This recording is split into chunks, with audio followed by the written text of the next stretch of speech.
Dan itu predikatnya adalah sangat memuaskan. Jadi clear ya. Jadi nggak apa-apa, Will, silakan laporkan.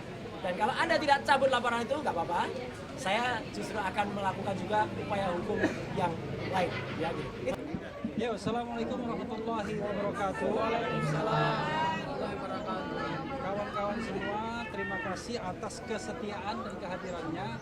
Walaupun acara kita hari ini cuma menyerahkan kesimpulan, tidak ada sidang, tidak ada jawab jawab, tetapi kesimpulan ini bagian penting dari putusan yang akan dibuat Senin nanti pukul 13.00 akan dibacakan sebenarnya. Mudah-mudahan seperti putusan sebelumnya, permohonan ini bisa dikabulkan. Karena sebenarnya kami yakin seharusnya ya permohonan ini harusnya dikabulkan. Kenapa begitu?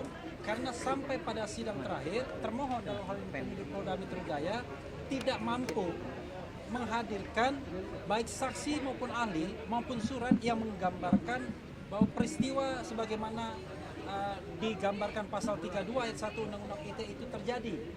Tidak ada ahli yang bisa menerangkan telah terjadi semacam pencurian data, semacam edit data, penambahan, pengurangan sehingga tidak bisa diakses lagi informasi elektronik yang ada atau dokumen elektronik yang ada. Tidak ada juga ahli yang melihat Mas Roy melakukan kegiatan-kegiatan yang bisa dikualifikasikan memenuhi unsur di pasal 32. Sekali lagi, yang kami persoalkan itu bukan materinya, bukan substansinya, tetapi ada tidaknya dua alat bukti permulaan yang cukup. Jadi ketika Polda Metro tidak mampu menghadirkan itu dalam persidangan, kami menganggap sesungguhnya mereka kalah harusnya kan? Karena jangan lupa yang namanya sidang ini adalah fakta pengadilan, fakta persidangan. Jangan sampai kemudian fakta persidangan didinai. Kami menantang sejak awal, tolong tunjukkan kepada kami mana saksi, ahli atau surat yang menggambarkan bahwa Mas Roy melakukan tindak pidana sebagaimana digambarkan pasal 32 ayat 1, yaitu orang dilarang untuk mentransmisikan dokumen milik publik atau milik orang lain. Nah, ini yang kemudian kita buktikan bahwa dokumen yang dimaksud masih bisa diakses, accessible, dan kemudian tidak rusak, masih bisa kita lihat, yaitu dokumen ijazah Dian Sandi. Belum lagi nanti kalau kita kaitkan bahwa yang dipermasalahkan apa sih, dokumennya Dian Sandi atau dokumennya Pak Jokowi yang pernah diperlihatkan di Polda Metro Jaya pada tanggal 15 Desember 2026 yang lalu. 2025 yang lalu. Nah, banyak hal yang sebenarnya bisa kita share, bisa kita diskusikan, tetapi ada baiknya kita memberikan kesempatan teman kita satu-satu untuk melakukan eksplorasi. Dapur terakhir ya? Siap. As usual. Ristan dulu, silakan. Bang Ristan. Ya, silakan.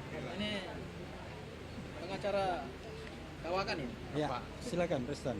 Ya, Bang Ristan ini soalnya Jadi- turut mendampingi saya semenjak dari Stupa. makasih Bang.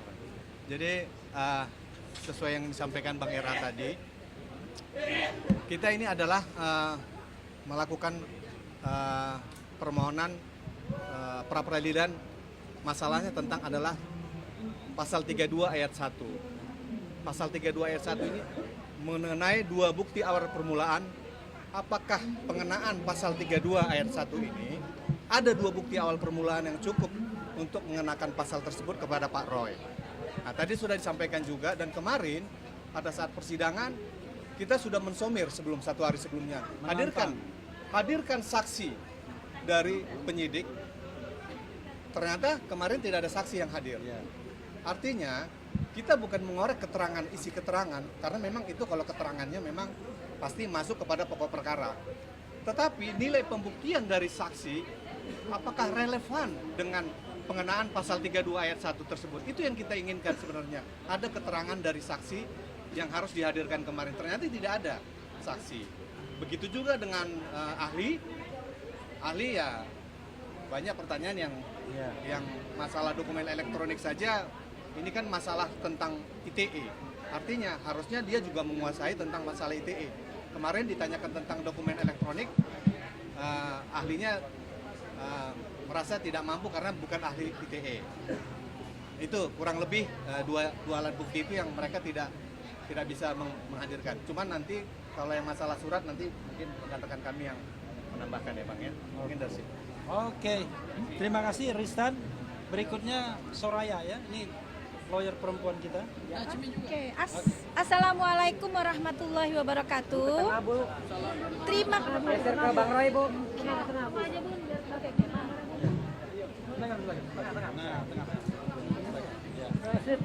Assalamualaikum warahmatullahi wabarakatuh. Syukur alhamdulillah hari ini sampailah kita pada titik kesimpulan.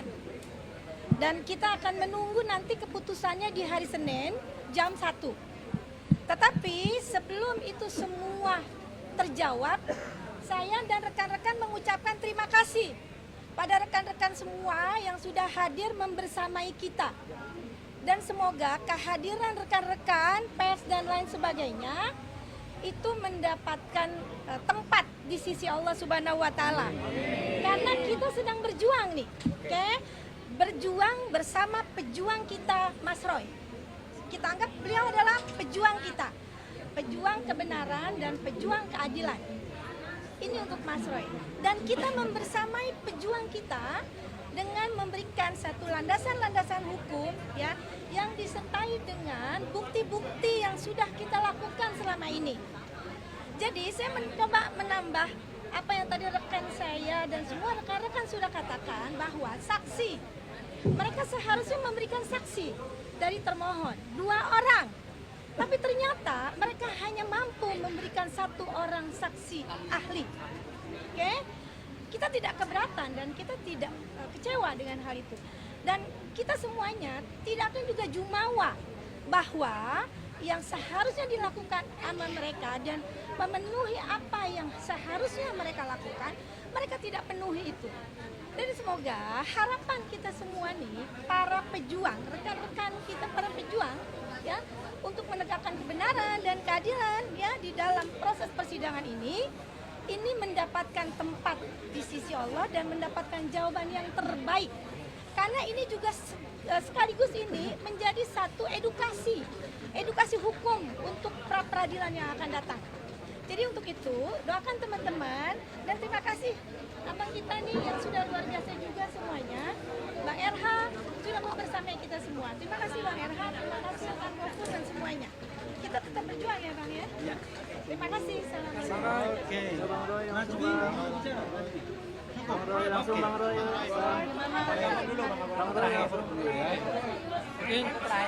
Mungkin rekan-rekan media, saya mau menjelaskan beberapa hal krusial.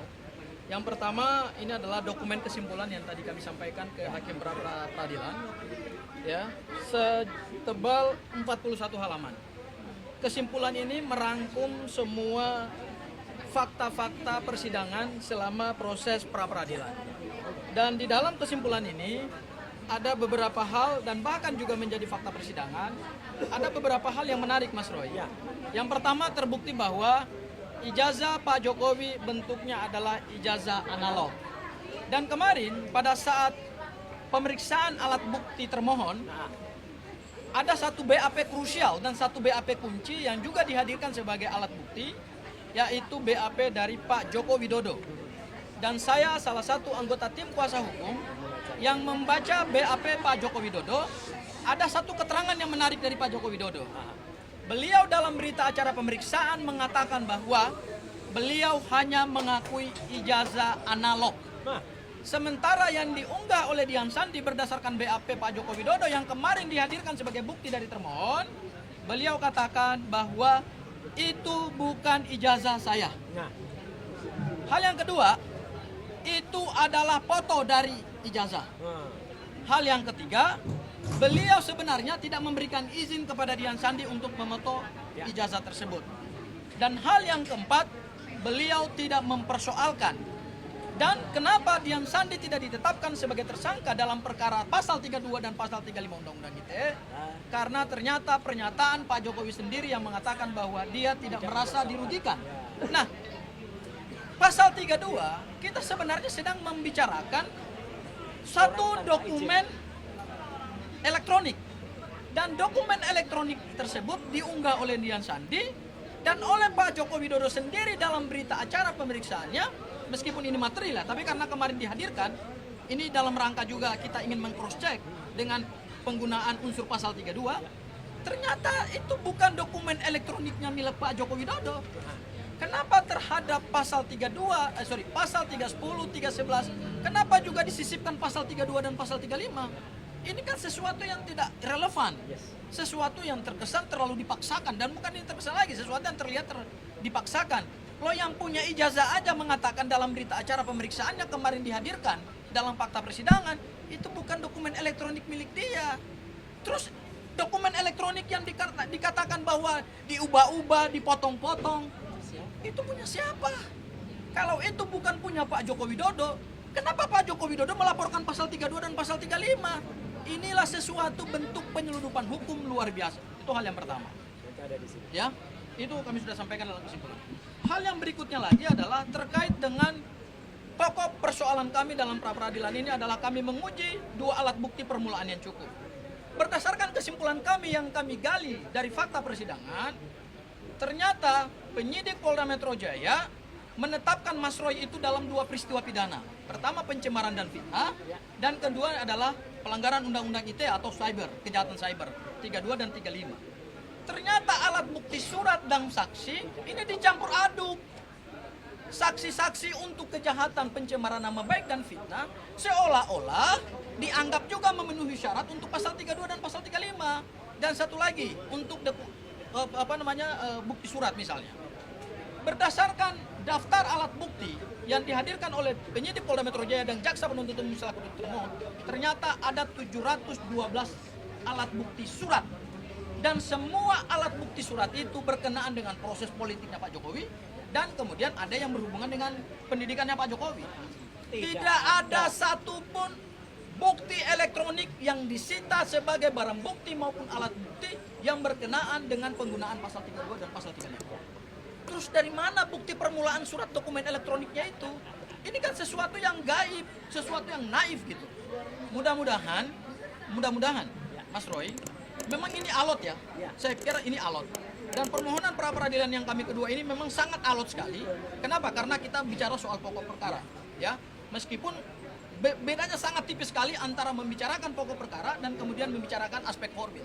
Tapi kami sungguh yakin mudah-mudahan hakim dengan kecerdasannya, karena asasnya adalah ius coria novit, yaitu kita serahkan pada hakim karena hakim tahu hukum.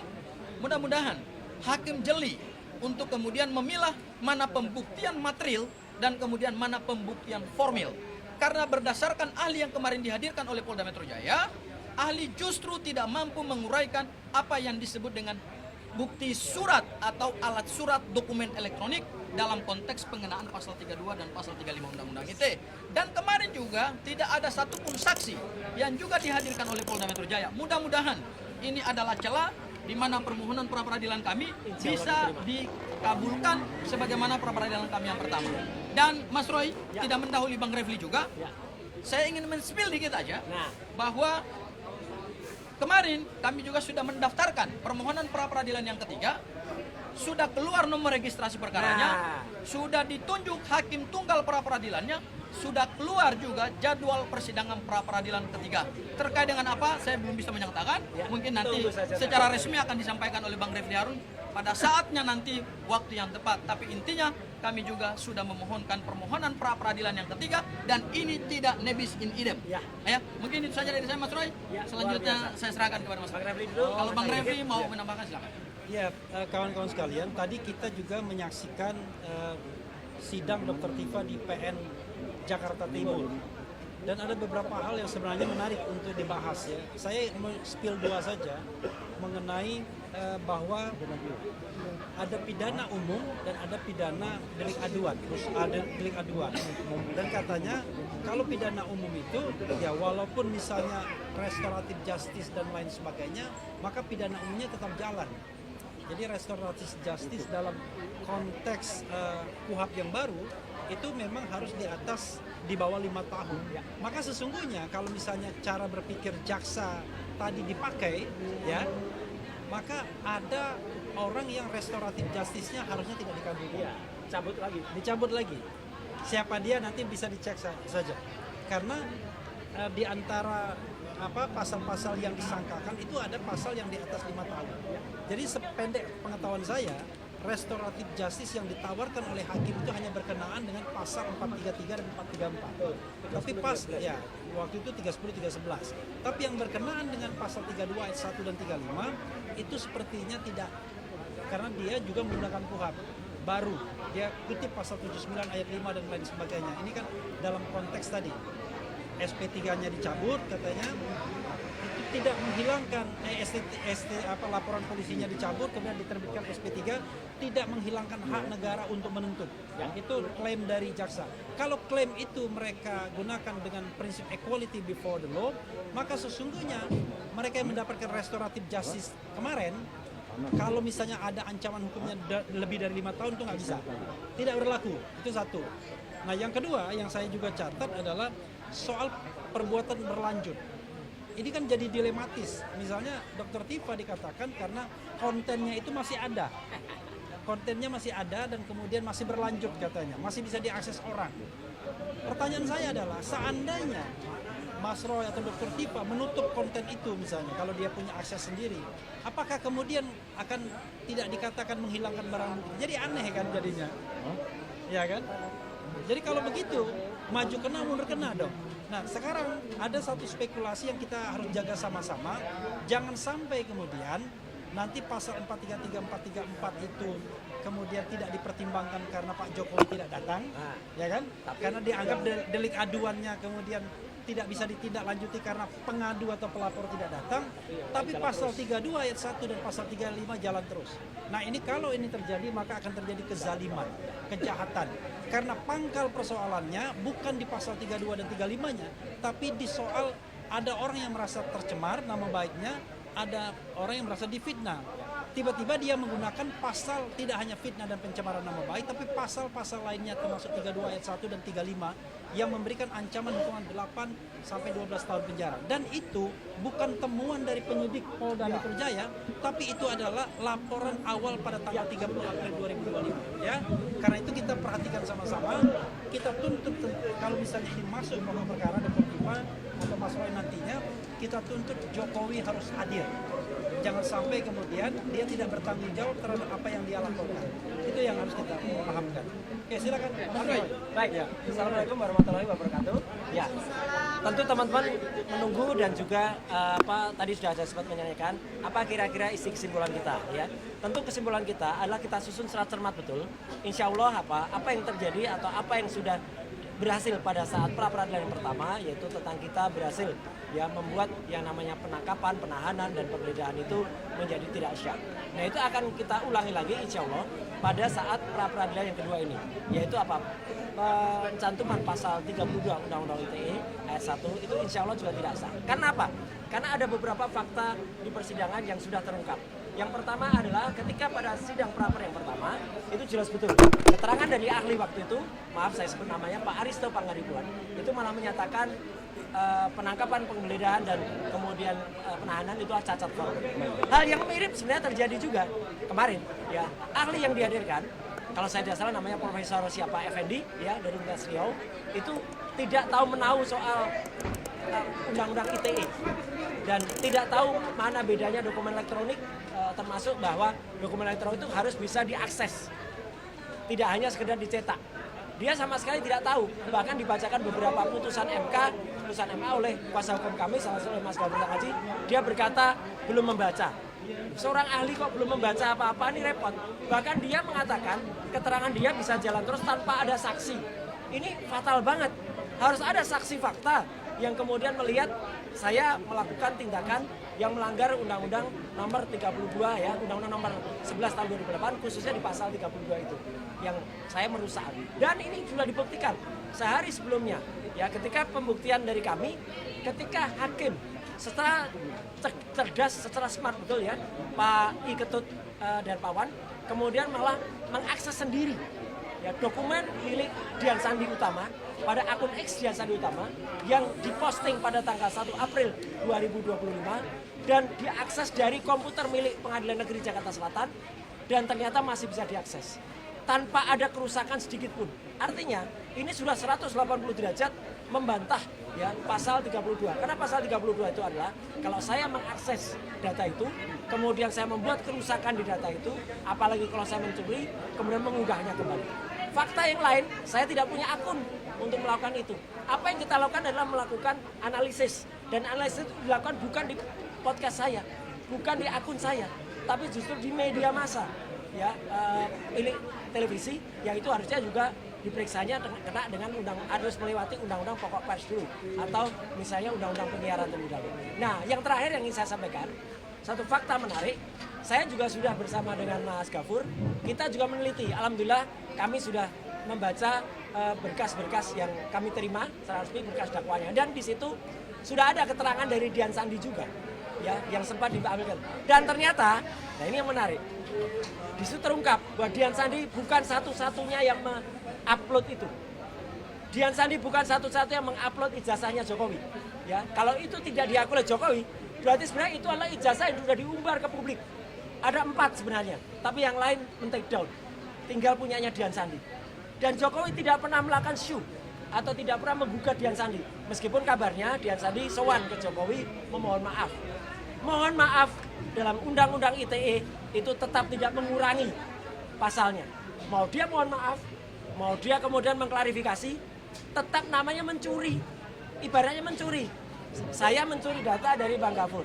Saya minta maaf, tapi kan datanya sudah sempat di saya. Sudah sempat juga mungkin disebar ke orang. Sudah sempat ada banyak mendownload. Dan per hari ini, Dian Sandi itu di-download atau jadi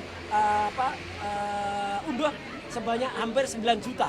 Jadi artinya, kenapa ada memilih satu orang di antara 9 juta itu, yang kemudian saya pun bisa dibuktikan tidak ada akses saya langsung terhadap datanya Dian Sandi karena saya nggak punya akun. Saya nggak punya akun X. Saya hanya menyatakan itu dari media massa. Orang yang membaca melalui media massa, dan apalagi itu adalah data publik sesuai dengan apa yang sudah disampaikan penelitian oleh Pak Bonatua dan kawan-kawan, termasuk juga Bonjol. Jadi artinya dengan adanya fakta-fakta ini, termasuk fakta-fakta persidangan ahli dan tidak ada saksi di pra-peradilan yang kedua, kami mohonkan kepada hakim tunggal itu untuk menggunakan benar-benar pikiran dan kebijakannya, karena hakim itu kalau sudah menyampaikan putusan itu adalah putusan yang harus diikuti oleh semua pihak, dan moga-moga itu akan menjadi keputusan yang terbaik pada hari Senin tanggal 20 Juli tahun 2026 jam 1 siang. Dan sedikit saya tambahkan, kami juga sudah kemarin kami sudah masukkan pada hari Kamis permohonan pra-peradilan yang ketiga, dan pra-peradilan yang ketiga ini insya Allah kalau itu insya Allah akan juga kita memperoleh hasil yang sama seperti pra-peradilan yang pertama. Kenapa? Saya nggak bisa bocorkan apa permintaan kita, tapi permintaan kita tuh ada hubungannya memang dengan pra-peradilan yang pertama. Tentu teman-teman bisa melihat itu. Jadi moga-moga kasus ini segera bisa kita menangkan dengan baik dan tidak perlu ada pengganggu-pengganggu lagi, ya. Pengganggu yang kemudian merecokin sidang ini, termasuk seperti sidang pertama ada penyusup yang datang, kemudian tidak perlu lagi ada orang yang ikut. Sebenarnya yang melaporkan selain Pak Jokowi itu kan ada Lecumanan, ada Maret Samuel Sweker, dan ada juga Adi Kurniawan. Itu pun sudah tidak jalan lagi, sudah gugur. Jadi kalau sudah gugur, mereka nggak bisa lagi kemudian datang dan kemudian juga untuk mengaku-ngaku, oh saya kuasa hukum ini, kuasa hukum ini. Anggap saja kafilah berlalu. Nah, kafilah berlalu kalau kemarin kaosnya hitam, sekarang kaosnya putih, gitu aja. Kabeh, ya gitu. Kabeh, kafilah berlalu. Sekian, terima kasih. Wassalamualaikum warahmatullahi wabarakatuh. Sedikit Mas Roy dan Mas Refli boleh ditambah. Hari ini kan ada yang melaporkan Mas Roy ke Polres Jaksel. Apa itu? Soal apa? Ijazah ya, gitu. Ini mungkin seperti apa? Ijazahnya siapa? Mas Roy. Ijazah saya? Iya, di Bagus. Polres Jaksel. Gimana Mas Roy? Bagus. Jadi kalau laporkan ijazah saya, berarti dia sama itu mungkin si yang mau membakar Kejati itu. Siapa yang melaporkan? Bagus. Bagus. Jadi kemarin mungkin teman-teman sudah tahu kan? Jadi artinya apa? Saya kemarin sudah berhasil juga, ya. Jadi cerah jelas. Ini ijazah asli saya. Kopi. Itu resmi. Ya? Ini kopi dari asli. Ya, yang kemarin yang asli saya bawa. Kemarin fresh betul dari UNJ. Jadi artinya sah resmi Universitas Negeri Jakarta. Sudah kemudian menyerahkan dan tidak ada kesalahan apapun. Karena saya hanya, mungkin kalau dikatakan salah, nggak salah. Saya hanya kemudian baru mengambil ijazah kemarin. Dan saya mengambil itu kemarin setelah UNJ itu digeruduk ya oleh rombongan yang nggak jelas yang mempunyai legal standing dan memaksa ketemu perwakilan rektor ya, dan saya diterima oleh wakil rektor kemarin dan beberapa profesor, dan itu nanti ada rekamannya semua apa yang kita obrolkan kemarin. Jadi kita tunggu saja ya apa yang dilaporkan itu, dan maka konsekuensinya adalah mereka yang melaporkan kalau tidak terbukti harus tanggung jawab. Dan sekali lagi ini saya tunjukkan, kemarin mungkin belum saya tunjukkan, Anda bisa baca berapa IP kumulatif saya, 3,86, dan tidak ada nilai lain selain A dan B. B saya hanya 2 dibandingkan dengan keseluruhannya A.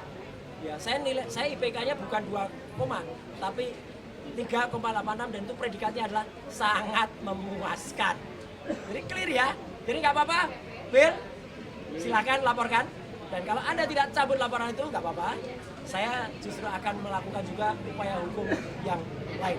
Ya, gitu. Itu saya kira ya. Itu siapa mungkin Mas Roy kenal nggak? Apa? Dengan Bill itu siapa? Ya kalau Bill yang sesuai yang saya kenal adalah orang yang pertama kali justru membuat ricuk ini, yaitu namanya Taufik Bilfakih, Ketua Harian Ceboker Nusantara, ya, dan dia bekerjasama dengan orang namanya Richard Hutajulu.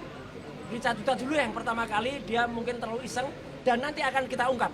Saya bersama seorang podcaster terkenal, saya nanti akan podcast Richard Hutajulu itu sudah punya mensrea, sudah punya niat buruk, karena insya Allah saksi saya akan mengatakan Richard itu pernah bilang kepada teman saya ini bahwa dia akan membuat gaduh suasana ini, bahkan akan melakukan sesuatu ya terhadap saya. Nah, bahkan dia niatnya buruk banget. Nanti akan ada, saya nggak boleh mendahului ya. Itu aja ya. Mas Roy saya tambah sedikit. Apa ya? Ya. Terkait dengan laporan terhadap Mas Roy dalam dugaan mungkin ijazah palsu. Ya. Karena kalau berhubungan dengan ijazah itu cuma satu dugaannya, Ya, tahu. yaitu adalah dugaan tindak pidana pemalsuan dokumen. Sementara dokumen yang dimiliki oleh Mas Roy ini adalah dokumen yang sah, didapatkan dengan proses akademik yang sah. Nah, saya sebenarnya mengharapkan kepada yang melaporkan, kalau bisa pikirkanlah langkah tersebut, karena tentu akan berdampak hukum Ya, luar biasa. ini dia mau Ya. curang. Dia mau curang supaya dia laporkan, dia laporkan dulu. Tapi nggak apa-apa, itu gampang, Oke. gampang mematahkannya. Oke. Mungkin Pak Refli ada Atau tambahan? kemudian yang kedua Mas Roy begini, Oke, ya. atas laporan tersebut tentu kami sebagai tim kuasa hukumnya Mas Roy kalau memang dipaksakan naik terus ya sudah akan kami hadapi. Oh, iya. Dan tentu untuk membela kepentingan hukumnya Mas Roy di bawah koordinator Bang RH, tentu kami akan juga mengambil langkah-langkah hukum. Ya. Begitu ya Bang RH Kita ya. tunggu pasal di apa, dan pasal nggak boleh dilaporkan balik adalah kalau pasalnya adalah sama. Tapi kalau pasalnya berbeda atau apa, tentu kita akan bisa laporkan. Oke, Mas Roy. Ada tambahan? Cukup ya? Cukup ya? Cukup ya? Oke, terima kasih ya.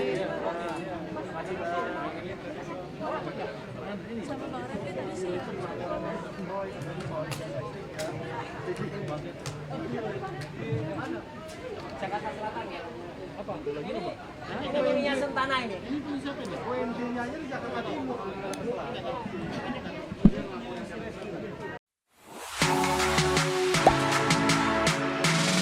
Gak sempet baca? Dengerin aja, klik icon text to speech di okezone.com.